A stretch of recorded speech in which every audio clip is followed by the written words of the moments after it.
An estimated 200,000 Muslims live in the state of Minnesota. When you walk into the businesses and the neighborhoods where Somalis reside, you would assume that you're in a Muslim country.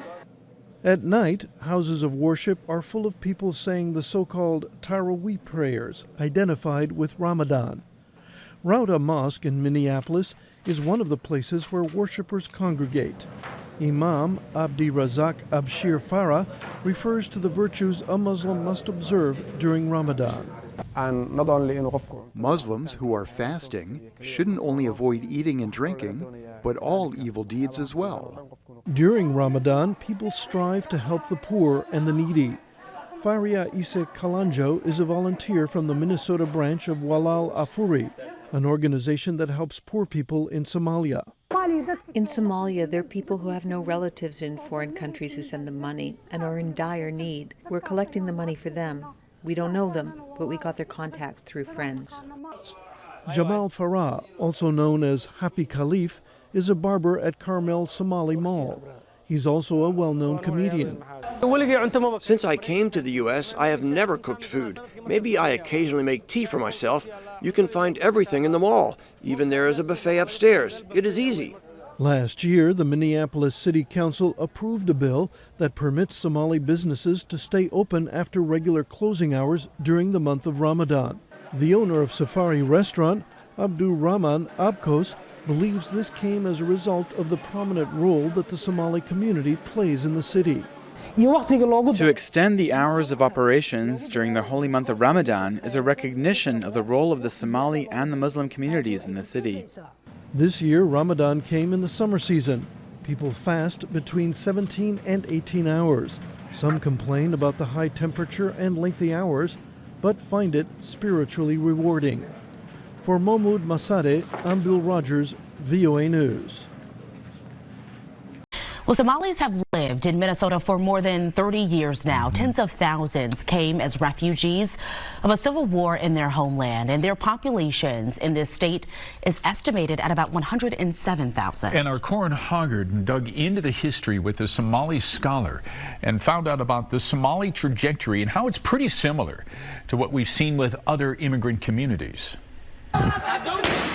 Oh, terrible, tragic civil war. Somalia's civil war forced 3.8 million people to flee the country since 1991, according to refugee assistance agencies.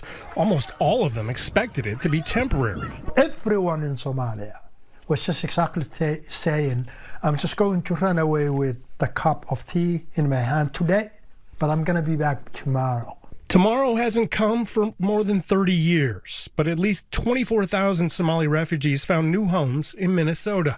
With help from Catholic Charities and Lutheran Social Services, they initially came for night shift jobs at a poultry processing plant, then whatever unskilled employment they could find. Like the hospitality, like the car rental agencies, like the parking lots, jobs that no one would take.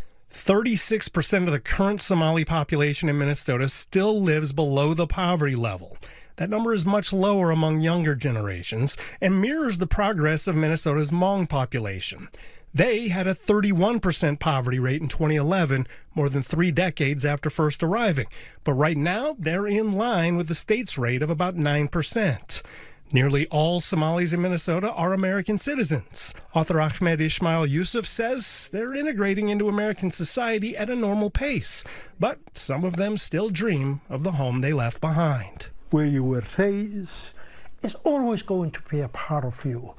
So because you want to see it, you want to remember it.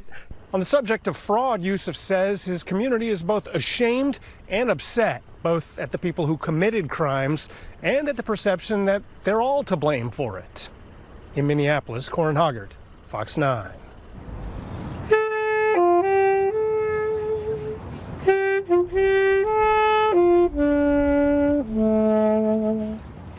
You were the first Muslim American to be elected to Congress. Does that set you apart in any way from the other members of Congress? I think sort of.